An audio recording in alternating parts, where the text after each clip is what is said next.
Boa noite a todos, pessoal. Sejam bem-vindos a mais uma sessão comentada do 16º Fantaspoa. E quem quiser se inscrever aqui no canal do YouTube ou quem quiser seguir no Facebook, teremos mais 2 sessões ainda rolando amanhã. E nessa noite de hoje a gente vai estar falando com as irmãs Kastrati, Sevdije e Antoneta, as responsáveis por um filme maravilhoso que se chama Zana. E é a primeira vez que a gente traz um filme do Kosovo para o Fantaspoa, que é uma coisa bastante curiosa. Então, vou começar exatamente falando sobre isso. Okay? Thank you so much for being here. We are in love with Zana, and it's such a unique film. Thank you so much. Thank you for having us. We're personally very excited to be part of Fantaspoa, and I wish we were there physically, but I'm really glad that we're part of it. Thank you. I do hope to have you here with your next film. So, first things first, before we get more into the film, I would like you to tell a little to the audience how it was for you to shoot a film in Kosovo, because we've been doing the festival for 16 years in a row, and it's the first time that we have any film from your country. So, and I've seen that I think, if I'm right, you have about 200 productions in the history. I don't know if that's correct, the data that I found on IMDb. Oh, yeah. So in Kosovo, it's a fairly new film industry because we had the war in the 90s. There was a stagnation in the film industry. So since after the war from 2000, now it's slowly picking up, you know. We have a small industry that it's getting. We have a film center and young directors now that are starting to go abroad. And for us, because I mean, I grew up there and we just moved to Los Angeles for school like 10 years ago. But shooting a film there is amazing because it's beautiful and you have access to really beautiful locations. People are so helpful. Everybody's like helping out, and there's like a very small industry. And then in terms of crews and stuff, you know, some departments are better. It's a small industry that's really starting to grow. And Sevdije can tell a little bit about it because she's been doing actually a lot of, it's like 6 features or 5 in Kosovo. I was doing documentaries before Zana, so I have my background is in documentary film, but she's been going back there and shooting all these features. Yeah, thank you for having us. It's great that we have the first film in Brazil and screening in Fantaspoa.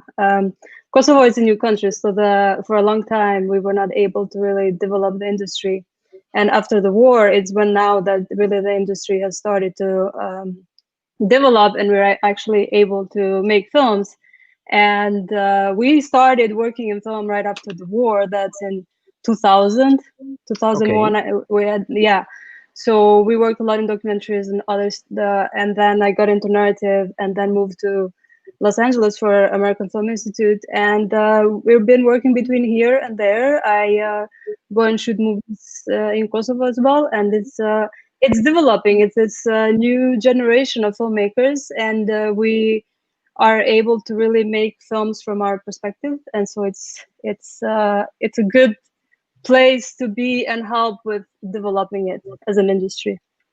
Also, you should know Sevdije is the first female cinematographer from there, and we're the first, and I belong to the first generation of female directors. So yeah, it's kind of a new wave. There's a new wave of films coming from women, and that's what's exciting too. And in that sense, how hard was for you to create such a unique film? Because the thing about Zana that has impacted a lot in some of our audience is that it's not an horror film, but her story is so horrific, so it's so impactful. How it was for you being a woman to craft such a story, because it's really crafted. It's not a film that you make.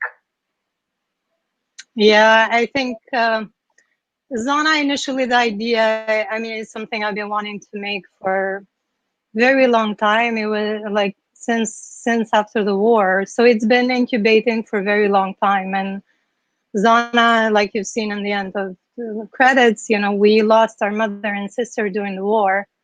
And it just took me a very long time, I think, to really find the story that I wanted to tell. And I think from everything, I wanted to tell the story initially of what the long-term effects, you know, and how the physical aspect of the killing and deaths are just really remain with you for so long. And the PTSD and the nightmares, they never go away. They stay with you. And I wanted to tell that from a perspective of a mother, because I have 2 daughters now. And going through what I've gone through, because a lot of the dreams and this aspect is really taken from my own experiences, because I've had a lot of nightmares, I still do. So that's pretty real. So the horror really is coming from my own, like, it's pretty much, you know, it's not like for effect, you know. And I was interested in dreams because it's this, dreams are like this parallel reality that you experience that you cannot control. And for me, it was always something really interesting. And when someone dies, this is the only way you can really connect with them, because you can have flashbacks, but it's not nothing tangible. Whereas when you're in the dream, you're really experiencing it as if it's real in the moment. And I wanted to explore, to show that aspect, you know, of and this like parallel, you know, that she has to live.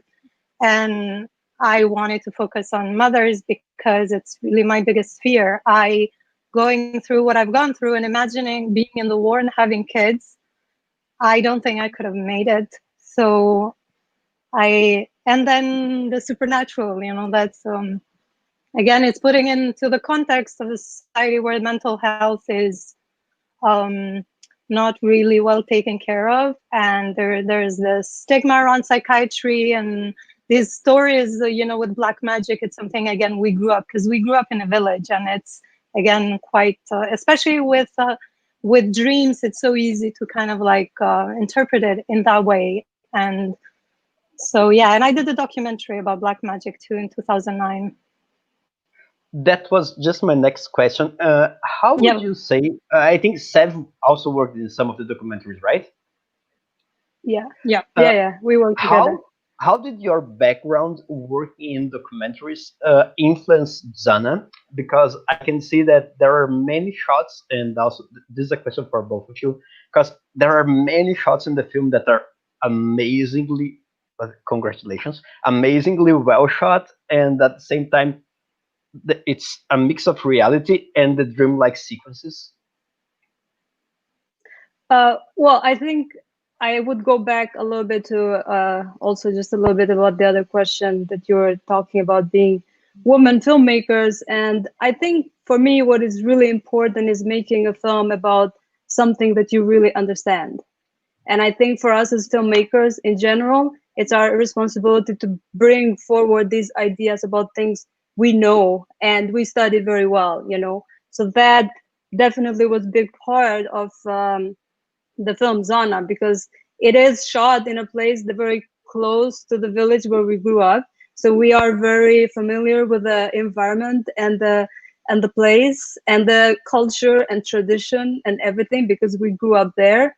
And for the experience with documentary and narrative and the look of Zana in general is that it's more this, we wanted the film to be really realistic and have this feeling that things are real and it's happening. And that, for me, that's what this story really needed. You had to feel like you're part of the life of the character and be there with them.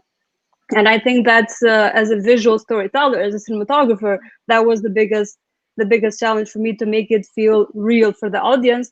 And then also the dreams, the nightmare, that to be real as well, as horrific as it might be, but that's real too in the way that she's experiencing it.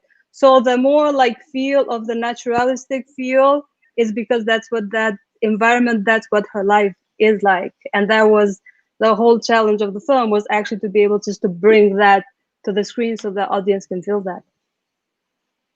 Yeah, so I think my background in documentary film, it's like what Sevdije was saying too. For me, it's just like I'm really want things to feel as if it's a documentary, like that it's real. And I feel like that probably equipped me with this maybe skill to kind of sense when something is authentic, you know, because I've done documentaries, and then be able to really listen, you know. But I've always really loved magic. I love, like, even in my early documentaries, I had these scenes that were like fictional, and I always love to go a little bit on the super, not just supernatural, surreal, you know, like to elevate it somehow, you know. And I think for us, the challenge was bringing all these elements together in a way that feels like organic, you know, that they're different, but at the same time they're similar, but you're able to move because you're moving with a character. And how did you choose such an amazing cast? Because you can see that she's really given her soul to this character. The whole family is very strong, but especially hers, I think it's amazing because she's going through so much, and she's really there. yeah, so Adriana is quite a famous actress in Kosovo. She's been in a lot of movies, and I've always really liked her because she has, like you say, she's there, but then so subtle, and she has this quality about her, this peaceful, like there's just so much that's there, and then there's so much you don't know. And I really love when actors have, they don't tell you everything. There's this sense of like, there's a secret they have, you know, and she just embodies it. And I talked to her, she read the script, and she also had a daughter similar age than Zana in the film. And when she read it, she was crying a lot, actually. She really like felt it, and the way she talked about it was just pretty clear, you know. And then we had a lot of conversations, and we really had a very good connection, you know, with her. And I did, and the same with Astrid, the husband. I've seen him before, you know, and then I had a conversation. He read the script. The others, I did a audition, you know, and but yeah, all the really good Albanian actors were only came to audition, you know, and it was all like pretty great experience, I think, with all the actors. Yeah, the thing you mentioned about her being, let's say, contained, it would be so easy for an actress in such a deep role to go, let's say, over the top. And no, there are so many scenes in which just with her eyes, you can see much of what she's going through. Yeah, I think she definitely has this quality, you know. And then it's, of course, it's about directing, you know.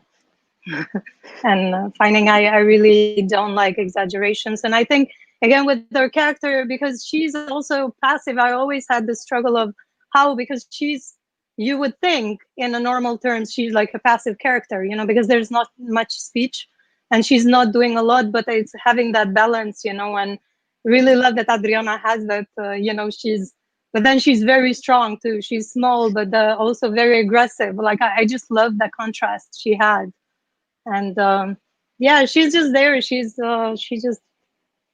has it, you know. I think it's just, and then you work with them to get the performance you want, and guide them so they're on the right track, you know, the script. But And yeah, I had worked with Adriana in a lot of different projects, and I've known her for a long time and have shot her a lot. And it's really about, she has that presence, and it just, not everybody has it. And you know, she just got it, and she works hard. And Neta and her worked really well together on bringing, because this is it's a very difficult character to make it just have that face just tell you so much. And it's most of the time we are with her with camera, so it was very challenging for her, but she did really great job. and winter, it was so cold too. It was really I cold can when we imagine. shot on the graveyard, and it was when, you know, her fingers, she really was very cold. It was quite challenging, the winter shoot, because it was freezing. Yeah. And you mentioned about the documentary on black magic, and how much of, let's say, some of the issues that you touch in the film are real in Kosovo. Let's say, for instance, both black magic, but also I think that one character that's really interesting is when they go and do the consultation with the doctor. And I relate that to a lot of things that we have in Brazil. And I don't especially the doctor, I'd say that I don't think that we have this now, but about 15 or 20 years ago, we have many examples very similar to these. You're talking about the healer, right? Yeah. Yes, the healer. Not yeah, the woman healer, but the guy when they go to town. Of course. And that's you know, growing up in the villages, it was normal, you know, when because there was no psychologists, you know, when someone was having hallucinations or you're going through microaggressions or anything that was, or even depression, or you want to get pregnant, you know, it's like out of desperation people do it. And for women it's much worse because of the social pressure on women. I mean, things have changed some, you know, for better, you know, but it's still, people do that. But after the war, we have this new generation of these healers. Actually, that guy was very close to the character I had in the documentary. It's a more commercialized, because before what they used to do, you go when they would write like amulets, you know, and that's it, you know, they write something, and it's very, but now they're doing all these things with soil and water, holy water, and bringing all these elements, you know, and the jinns, you know, that's like a big thing. I've always been really intrigued by it. You know, the way, like, I remember even growing up, there were all these talks about jinns, like genies, you know. I mean, this is and I always thought it was really interesting because they're like these creatures that you don't see, but they're around and they can like possess you, but also they can marry you, you know. And then you go crazy, you know, and they're the ones to blame, you know. I always thought this was really interesting way of kind of interpreting, you know, a sickness or something. So you're not really, so it's outside of yourself, it's not in your control, and you have no responsibility to look into why certain things are happening, you know. But it's also really interesting. And that guy, like, I remember when I went to shoot the documentary, he was, I felt kind of hypnotized a little bit the first time I went to shoot, because it was this small room, and they have a lot of power. But one of the guys actually got arrested for corruption because they were taking a lot of money from people. There is one thing that I can relate that's happening in Brazil right now, and that's very, very sad. And again, it has a strong connection with your story.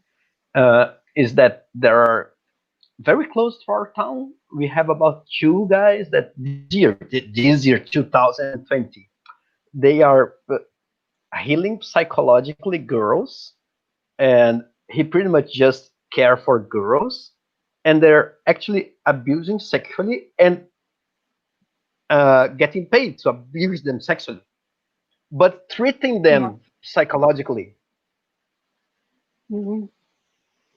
It's, you know, it's crazy. And the way I can relate that very strongly to the way that the healer talks to the husband, because it's all her fault. Yeah. I mean, it's a patriarchal, I mean, it's similar to the witch hunt. I mean, it's the same idea, really, you know. It's women, we had all these cases of young brides. I remember when I was growing up, like our neighbors, like girls would get married, and then there was so much pressure because you go to somebody else's house, and then there are all these expectations, how you should behave. You're really young, you're 18, and then a lot of them would experience anxiety, and some of them would start having, you know, all these build up. And then, of course, the explanation was that somebody did black magic. Oh, in the wedding, somebody took a piece of that, or so you stepped on black magic, you know, and then they would send to the healers, and then the healers, it would be another round of oppression, you know, because it's like they're going wild, you know, and with teenagers also, you know, so it's, it's pretty intense. I've read it previously, but can you tell the audience the specifically meaning of? Oh. You just got cut, I think. Yeah. Hello. Okay. Oh yeah, you're back now. Okay. Yeah. For me, I saw the three screenings falling at the same time. Did you hear my question? Not the second part. I heard the first part. What's the meaning of it? Zana. Oh, So Zana is a name. First is a name in Albanian, but it means, but you can hear me, right? Is that I can still speak? Yeah. Okay. Yeah. So Zanas are like, yes. Yeah. Zana is a name, quite a common name in Albanian, but the meaning of Zana is that it's like a fairy. It's this being, you know, that resides in the mountains. They're like a goddess kind of creatures that are protectors of life and protectors of the wild and fertility.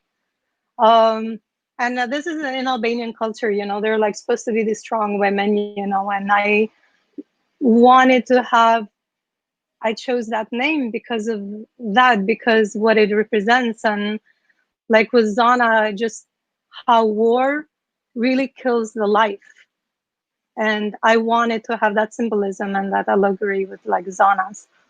Because war, during the war, is the spirit that it's killed, you know, and it's more than just this individual like deaths. And that's why I chose the name, but it's the name of the daughter. Yeah, no.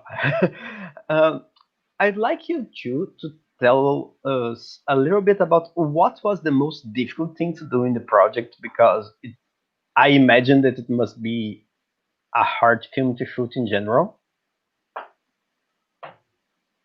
Yeah, I'll talk about maybe script, she can talk about shooting, but I think, you know, shooting is really hard. And we're working with a really small budget, and we're based in US, we're traveling, you know, and we have all these scenes with special effects, and we had to cut some scenes where there's more gore, not gory, but bigger things, you know, I had to really cut before the shoot.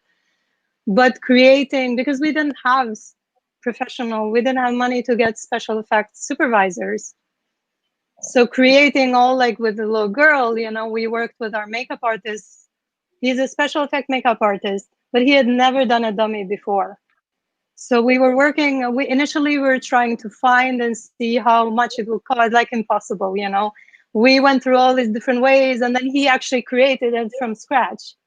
But it was a really long process, and I was really amazed at how he was able to do it. But then we didn't have like for explosions, or you know, we just didn't have any of those people. So that was quite challenging. Like the scene and the when that attack happens, you know, I'm really happy in that we worked to make that was a challenging scene, because we didn't have fires, we didn't have like the bullet, you know, we didn't have any of that stuff. So we had to work and really think minimally, like, and some scenes that we had to shorten, no, just simplify. What is the best way to tell? Because so that was during the shoot, and script I think was really hard. It took a long time because this is a personal story, and it's a very heavy story to be in it for such a long time for me. And I had to do also all this real research of corpses. And, you know, for me, that was not easy. Sometimes I would go for 2 days, I couldn't eat because I had to look at all these real pictures. And, you know, for me, it was not easy. So it's that aspect I think was a little hard. But not, I mean, I knew like that this is a movie I wanted to tell, so it's just maybe emotionally a little bit challenging. But once I started shooting, it's not. But Sevdije maybe can add a few more things. Yeah, I mean, we're making a movie that's quite a lot of things were like, you think this movie is way bigger budget than what it actually was. And it's always challenging. Like, I mean, as a cinematographer, we have all this, the end of the film takes place at night outside, and you have only few lights, that only one cherry picker that you can get, a cherry picker. You don't even have the real lights that you can put out, then light the whole place and all that. It was really, and that also in the winter when it's really cold. And so making that possible was really difficult because we didn't have the budget for it, but we just somehow figured it out to make it happen. And the other part of it that was, I mean, it was emotional, the film, but we had, because of the budget, again, a lot of the extras were actually people that were helping us because we're members of the family. So in some scenes, especially the most difficult emotional scenes, we had members of family as well on camera, and I'm filming something where I'm moving with the dolly and my father is in the frame crying, and it's emotional, so there were some of these things as well, but we had to adjust based on the script what was written, and then based for shooting make adjustments and how the best way to tell it with the way simpler way that it wouldn't cost as much as the way it was written, because there were some things that were way more that like it would be like one scene the whole budget of the film. Yeah, we had this scene with remember, with all the cows, and I really wanted these dead cows. Well, but I wanted, because during the war there was this really big thing, all the animals that were dead and they were left, like nobody was able to bury them, of course. So I really wanted, in that first scene, I wanted all these cows that are getting shot. And then I realized pretty quickly, no, that's not possible. With animals, it's so hard. And then I wanted a lot of dead cows. And we went through all these like months of like trying to figure out how we can put them to sleep so we can, maybe inject the blood. Like, oh no, impossible. Then we had to just change and come up with do one cow. But it's not, it forces you, I think, to really think and to simplify, and sometimes that can be more powerful. The film is so powerful, and it's interesting for me to hear you say that it was shot under a small budget, because it doesn't come through. Honestly, it looks so professional, and I remember we've seen it, and Miguel sent us, I think it was in January, and I remember the whole film, it's so beautiful to watch, and it's at the same time it's so professional, and it has that ending, and we keep receiving some messages during the festival that they are so impacted by the ending. Thank you, that's a very good compliment. Thank you. She's a great cinematographer. I mean, I'm lucky to work with her.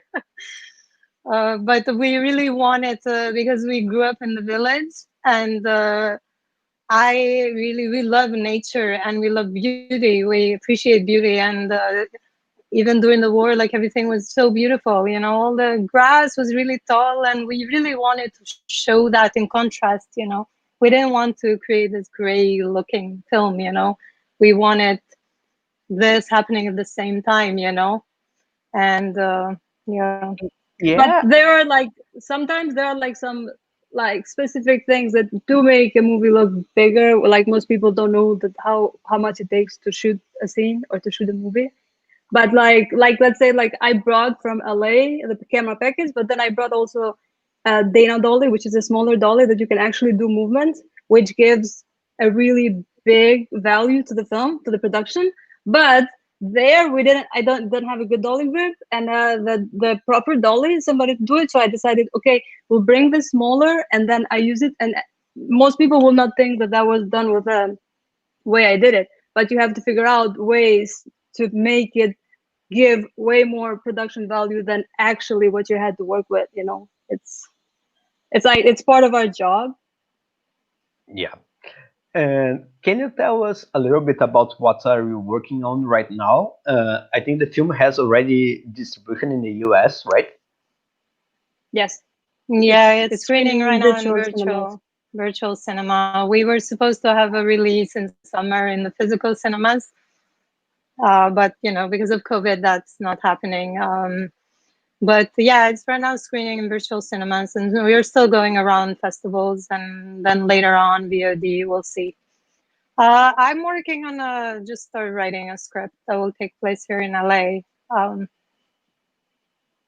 But I don't have much more to say. I just started to write. I've been really busy because, with these small productions, I'm so busy still with it. There's just so much with Zana. But yeah, my next film is going to be in English, and I'm sure I'll bring. It's not going to be probably I'm still interested in surreal and like kind of thriller, like elements, and that's the style I really like. So, but it won't be a Kosovo story. Okay. And Sev? Well, I think it's like 4 months now. I've been staying at home. COVID, Yeah. quarantining, not much production happening. It's a weird time. It's a very strange time, and the biggest thing for now is to be really safe. I have other movies that I've shot that are in post-production now, finishing, but in the meantime, I'm reading scripts for next projects and waiting for this COVID to be over so we can actually make something. But this, we don't know, we are all dependent on how this goes and how much we can control it.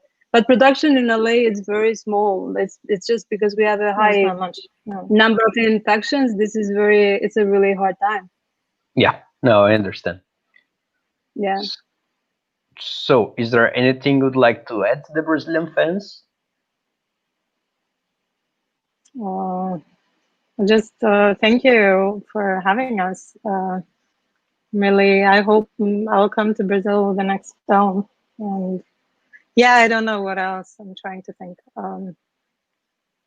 Yeah, it would be great. It's interesting to see from different places how people react to the film. So I would say to the audience, feel free to write to us. You have our information and stuff, because it's always good. It's a film that a lot of people to say it's a film from Kosovo, but this is a very universal topic. And I think people from different places around the world have connected to it very directly in a different way. So it's very interesting to hear more of how the audience in Brazil is connected to the film. And that is something that we usually get when we get to go to the festivals and meet people. So now that it's all online, as much as people can write and say things, it's always really nice. We don't get to meet anybody. And also this is our first actually first screening at a genre festival, so yes, I'm really curious to know a little bit more about because I don't know, this is drama, but it's it's drama mystery, it's mixed, it's not really it's not a straight up it's not no, I think that this is one of the things, apart from being universal, that also mix genres very well. And I think so you have an appeal for a very diverse audience. Yeah. So thank you so much. Definitely. Thank you. Please. Oh, I was just gonna say, I remember when I had the script, few people that read it in the beginning, that was the initial feedback was, how are you have so many genres, that's gonna be, how are you gonna be able to actually tell a unifying story, because what is your genre, I remember that was but I knew what we wanted to do, I really had clear. And they were also the idea of, oh, you have a war story, you have this story, and you have the black magic, how are you gonna integrate it? You have 3 stories, I always saw it as one story, and I loved having the layers and all these different elements and genres coming together, I think that the way that you have the story and the way that Sev shot the story, you mix everything so well. And even though you mix the genres, let's say you can see the film as, I wouldn't say horror, but perhaps a thriller, and you can see it as a very deep story, and you can also see it as a straight drama, because you have a lot of drama, but you also have the onirical taking place at the same time, and the war story, which is a very strong background for them. And I think it works perfectly because of this. Yeah, it's a character study story, and I think you can do that, you just have to work it out how to do it. So, okay, I would like to thank you so much for participating in this Q&A with us, and especially for having Zana playing here. And I'd like to invite the audience. The film's playing until Sunday, so they can enjoy the film on these last 2 days of the festival. Thank you so much for having us. Yeah. It was a nice conversation. Nice to meet you too. Bye. Bye. Thank you.